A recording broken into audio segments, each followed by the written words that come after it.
there's a union of body and mind, that awareness of right now, that right now moment that's always happening. And when we can consciously act to our environment right now, we're building a lifetime of right now, so we can look back on and say, hey, I nailed that. You know, there wasn't any regrets, any mistakes. It was always towards our growth. You know, if we're living this life, are we working towards our growth, or are we working towards our demise? I mean, regardless, every breath we take, we're closer to death. But we should be taking each breath in a way that we're growing and living until we do that, right? So it seems that our civilization, once you get to be 30 years old, our health should start declining. It's not always the case. So, best way to get in touch with our body and our mind is through the breath. And in yoga, we call that pranayama, which is the intentional breath, or conscious control. You can all notice right now, how are you breathing? For most everybody, it's in and out through the nose, and it's only in the upper diaphragm. The upper diaphragm is where depression, anxiety, stress, and all these items are held. It's a hyperventilation. What we want to do is we want to slow down our breath, and we want to align our body so the energies can flow the right way. And so with posture, when we sit with our shoulders back, we're aligning our shoulders, our chest, we're bringing our chest out forward, we're opening us up to experience. If we were interacting with people who are going to try to push their will on us, if we hold our shoulders forward and we're down like this, looks like somebody who's easy to push over, right? But if we're standing with posture in an affirmative stance, people are recognizing that your energies are aligned. You are more powerful than somebody who's crunched up. Shifting our breath, breathing in through our nose, but pushing it down to the lower abdomen first, allowing it to fill into the chest, just to the point you can feel your ribs start to expand, and then releasing effortlessly through your mouth. You don't have to make the noise, but be aware of it. Be aware that you're letting go of something that no longer serves you. In your profession, you're regularly dealing with people at their worst. And so we don't want to let our environment dictate how we react. We want to control, through our example, how our environment is going to receive us. Right? And so we do that through that conscious awareness of right now. Sometimes we're taught, I've got a military and a law enforcement background, we're taught breath control when you're firing a gun. But you're not told breath control when you're dealing with somebody you're interviewing.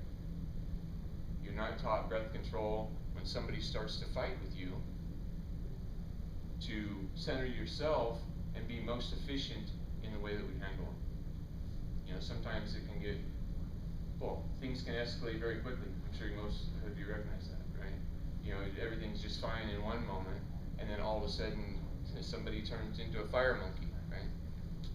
We saw that. I participated in a ride-along a few weeks ago, and Monday night in Yakima was more exciting than 20 years ago when I participated in Albuquerque Police Department's ride-along on a Friday night. So you guys have a lot to deal with. Learning how to breathe, learning how to control our tension, our stress in our bodies and our minds will help you live a happier, healthier life, more productive, and you'll be more conscious of everything going on in your environment by breathing. So, through the whole exercise that we're doing today, I'd like you to try to focus on that breath. Breathing in through your nose, bringing it to your belly, into your chest, letting go effortlessly out of your mouth. Every breath is life. For a moment here, let's go to breathe in. Breathe in nice and slow. Holding for a moment at the top of the breath, and then letting go effortlessly. Holding for a moment at the bottom of the breath. Breathing in through your nose, into your belly. Releasing effortlessly.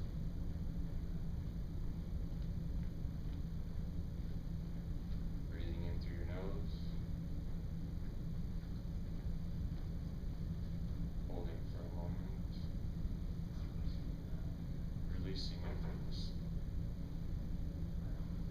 Holding firmly. Breathing in. Letting go. Close your eyes if you want for a moment. I'm going to show you what's available to you always. You're going to create it from within. So our shoulders are pulled back, our spine is straight, our hands are in an upturned fashion, resting on our thighs. If you wish, you can join your pointer finger to your thumb, just gently, just touching. Your chin is parallel to the ground. Wiggle your toes for just a moment and relax your feet and your calves, your knees, your thighs. Release the tension in your hips. Allow it to find that balance point. Releasing the tension in your core. Wiggling your fingers for a moment and relaxing your hands. Relaxing your wrists and your forearms, your elbows, your upper arms and your shoulders.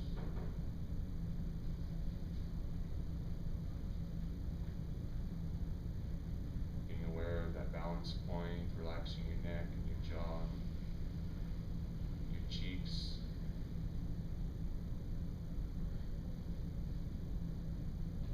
forehead, your temples. Focusing on the breath, focusing on the feeling of that cold air coming in through your nose and over your nasal passages, your sinuses.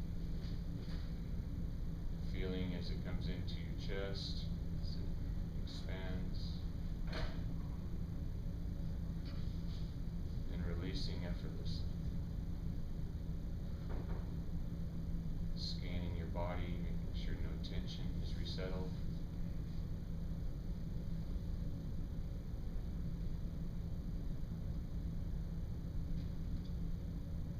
Relaxing your eyes, allowing them to just find a focal point as if you're looking at the back of your forehead. Moving your tongue so it gently touches the top of your mouth behind your teeth.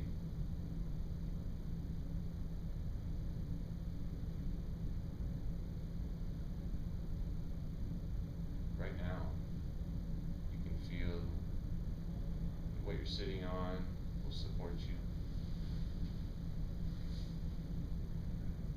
You're relaxed. Your mind is of singular focus on your breath. It's peaceful. It's letting go.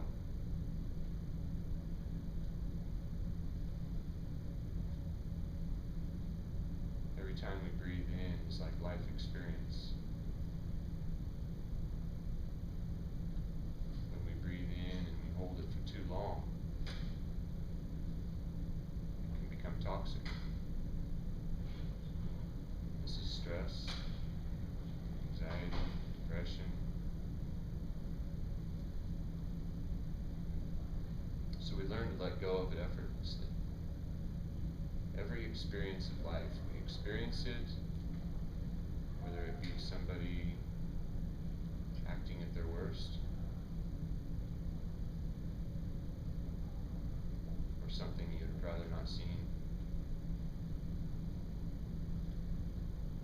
We experience it, we have to do what we know to do with it, and then we release it. The gentle pause at the bottom of the breath helps us to appreciate the next life experience. There's a lot of people who are denied that every day. So we hold gratitude for every time that we can breathe in. The more that we hold gratitude, the more things that we have to be grateful for are brought to us.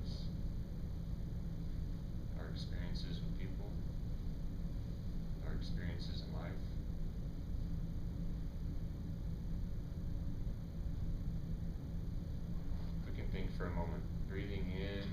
Imagine a time or an experience of your life that you're very, very happy.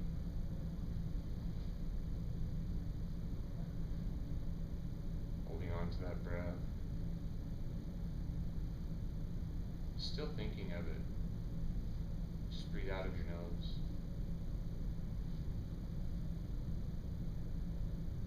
Breathing in through your nose, amplifying that thought.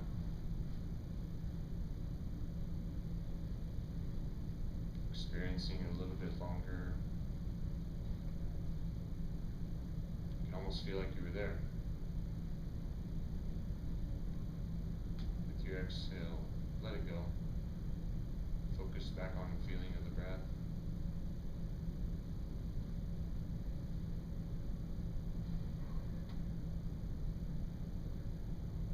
Breathing in, focusing on the breath.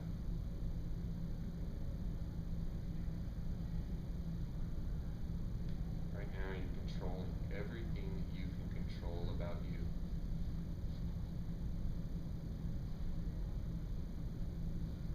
If you're controlling everything you can about you, you're recognizing you can only do it right now. How do you choose to hold your right now moments?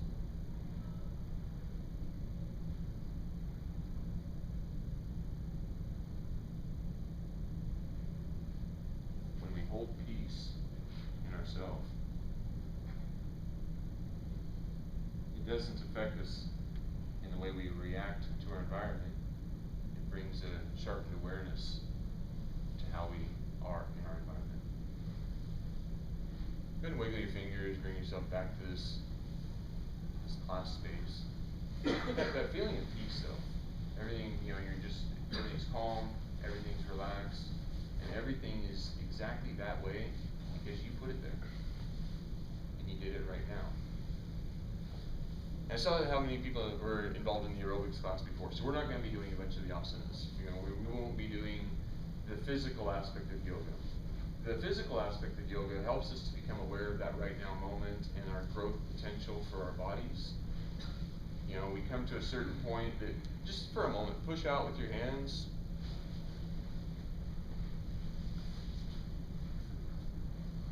Can you push a little bit farther? And then a little bit farther. You can feel the pressure, breathing in.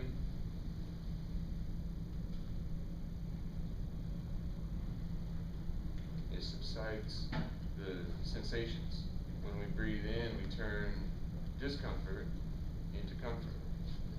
And we're pushing past boundaries that we've held before. So if we take a deep breath in, when we're breathing out, push out even a little bit farther. Stretch your fingers. When we breathe in, turn around our palms up. Breathing out, turn our palms down. Matching our breath to our motion. Go ahead and relax then. With awareness, the tingling sensation, these are all ways that we can become aware of our body, and we can be aware of it right now. The story about the Buddha, he's an enlightened one, right? And the story of him, he went into the forest for 6 years roughly to go away from the stimulation from his environment. When he learned what it was to be happy and to be content and in that right now moment, he just laughed and laughed because he realized it was always available within him. But we look around, and you guys are involved with people regularly that surely don't demonstrate a happiness, right? They're suffering in their lives. And they're suffering because of the choices that they're making with each of their now moments. They keep making the same choices and they keep facing the same results. That's the karma. That's a product of what you're doing. To be in it and not of it is to shape your environment by your example, not allowing your environment to shape you. And there's a lot of power in that because there's a lot of people who we don't want to be like. Unfortunately, there's just a lot of people who are struggling in the world. You guys job because of that.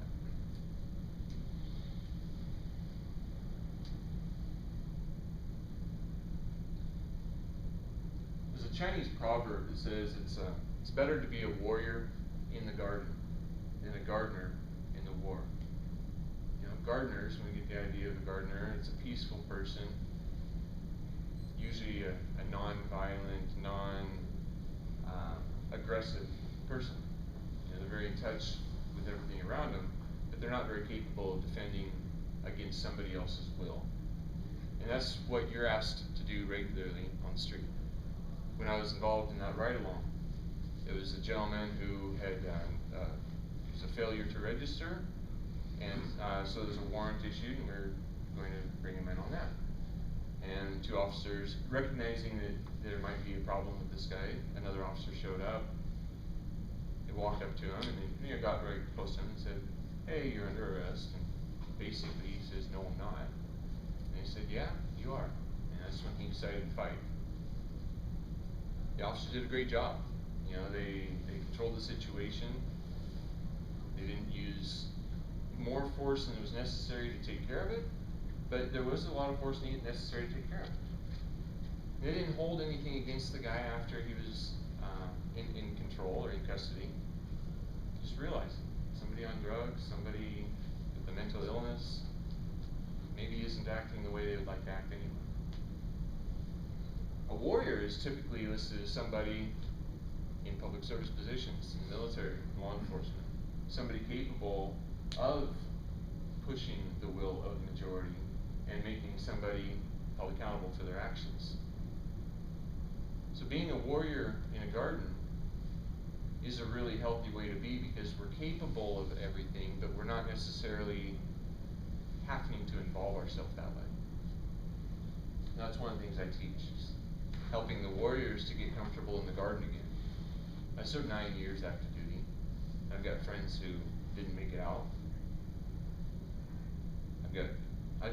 I've seen things that you guys have seen, and I've seen maybe some things that you haven't. Sometimes I find 22 people a day, veterans, are choosing to end their own lives because of stress, because of memories, things that don't even exist anymore, except for the memory of it. So yoga helps us to be in that right now moment, not suffering from our memory or our imagination of what might happen, just our awareness of right now. And with our awareness of right now, you're going to recognize an opportunity for escalation. But you're also going to recognize the opportunities that if we are already in an escalated mind or body, that we may not recognize. So that's one of the things that yoga helps us to recognize.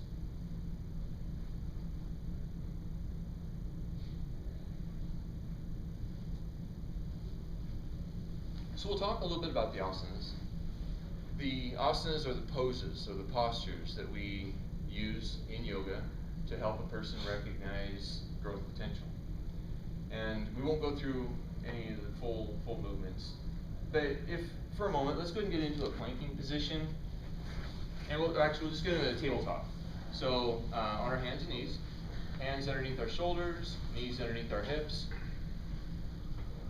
So this is a pretty easy position to sit in, right? Well, when we increase leveraging, we increase the perceived load, right? So by increasing leveraging, we move our pivot points away. So now we're still in a planking position, right? And this isn't too bad. Most people can stay in this for a little bit longer, and don't feel obligated to be in a full planking position at all.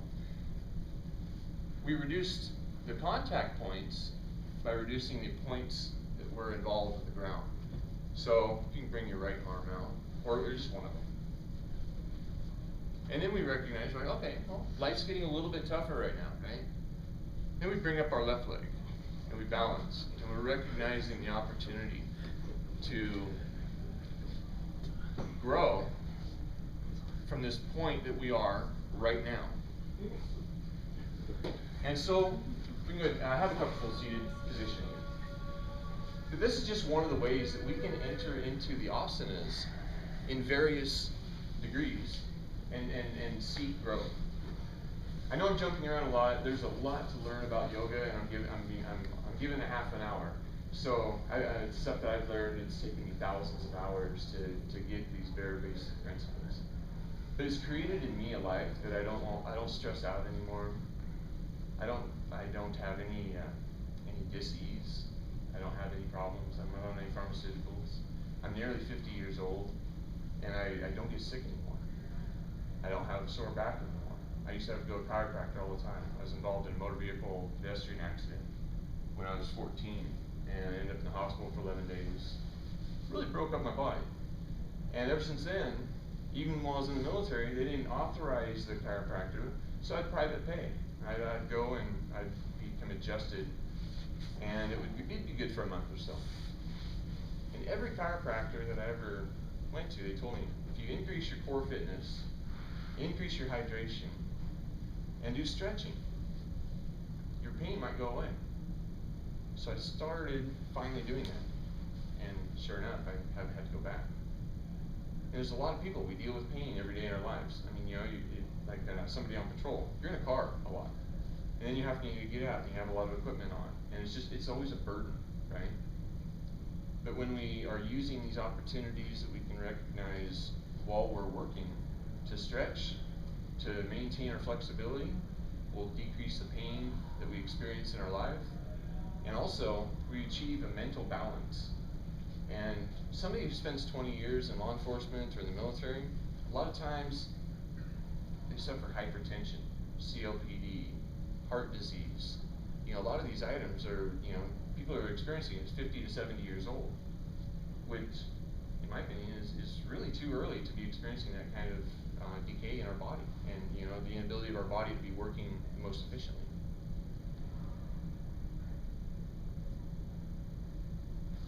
Some of the things we can incorporate while we're in a car, or like after the incident, the officer I was with, he's like, well, he says, the rest of the night I'm going to be writing reports, so we can get somebody else over here to continue your ride along. So we did. And when he's writing his report, you guys have some comfortable chairs in that room. One of the things that I was recognized is when we're sitting in a chair, though, we're column loading our bodies, right? So we're not growing. There's balls that we could replace chairs with that keep your body engaged while you're doing your report writing, or just different ways, using chair pose, raising the desks up a little bit and doing them as you can. I mean, like at my desk while I'm watching the computer and waiting for videos to load up, I'm always doing push-ups or planks, or I'll set my laptop on the like on a milk crate, and so I'll be doing things that are normally done at a desk differently. And once I started doing them differently, I gained a lot of strength, and I gained a lot of balance, and I gained a lot of just awareness of my body. It's really helped out. And it's just being aware of right now. How can I do right now better? So sometimes you might be writing your report in your car, right? And so there's limited ability of moving around. One of the things we can use, though, is we can use like isometric exercises. That helps to get our blood flowing. And especially if you've had an incident that your adrenaline has spiked.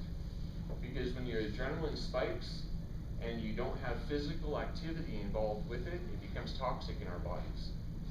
So when we have continuous adrenaline spikes without the physical engagement to balance that out, it's not good for us.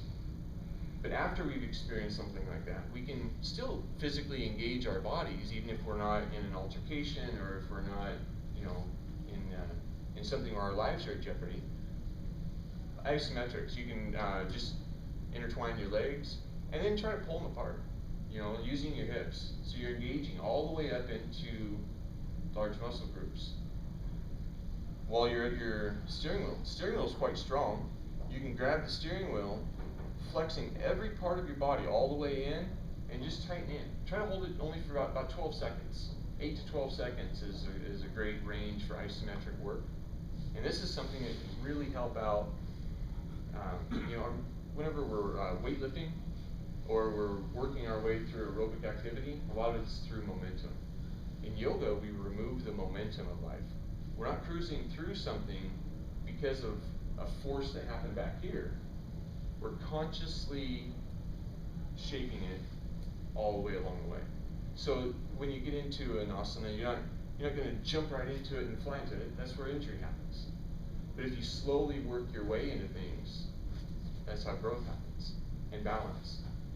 So just, even for a moment, all right, that's a really quick exercise. Using the minimum number of limbs, stand up as slowly as you can. So it is tougher than you think. You know, I mean, so just really gently start standing up. And you'll recognize that there's a lot of muscles that we work our way through rather than experiencing it all the way up through, right? And so in just standing up, or every time that we go to sit down, maybe not when people are watching, because not everybody understands, right? But when we're going to sit down too, maybe when we're at our house, it's just an opportunity. Use the minimum number of contact points and lower yourself as slowly as you can. We'll find ourselves into a comfortable seated position. But when you get down into these areas that you're not normally sitting in, we recognize, oh, there's some room for growth. And whenever we recognize room for growth in our lives, we do it. And we're finding it, we're experiencing it. Do you guys have any questions?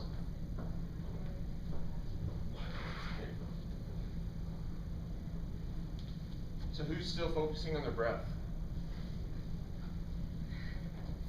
Right? It takes practice, right? And so one of the things that I teach people is to breathe, right across your hand. And every time you recognize yourself in a being pushed from your environment, somebody stresses you out, we don't want to give our environment that kind of control over us. They're not controlling themselves very well. We don't want them to control us. Here's a great example of how practice creates change for us. So if everybody could bring your hands out like this, and spread your fingers apart, and then bring your hands together, interlacing your fingers and thumbs, looking down at it, okay? Pulling them apart, and doing it again. And now, did they all come together the same way? Like you did it the first time, and then the second time it came together the same way? That's like our ego. That's that's how we do things. That's just how, without thinking about something, that we do it, right? Now, if I was able to convince you that by putting your other thumb on top, there's a better way of living, right? Try it. And you're like, wait a minute, that was pretty hard to do. I might even mess up the first time. But I switched which thumb is on top. Now I bring it apart and I remain with that thumb going to the top side. And every time we do it, it becomes more of a normal action, right? And that's because we practiced a new way. We're imprinting our subconscious on the way we want to respond to the stimulus of our environment.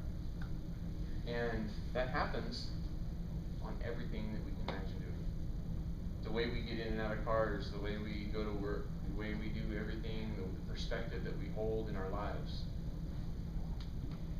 My life has shifted with yoga and awareness of happening for me instead of to me. There's a lot of time that I would wake up in the morning and I'm like, oh, I have to do this, I have to do this, I have to do this, and it's stressful.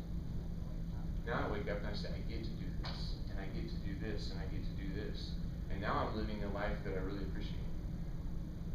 And so I think that we are almost out of time. One last thing I'd like to leave you with is, I've had people say, I can't practice yoga because I'm Lutheran. And yoga isn't a religion. Yoga is more like a science.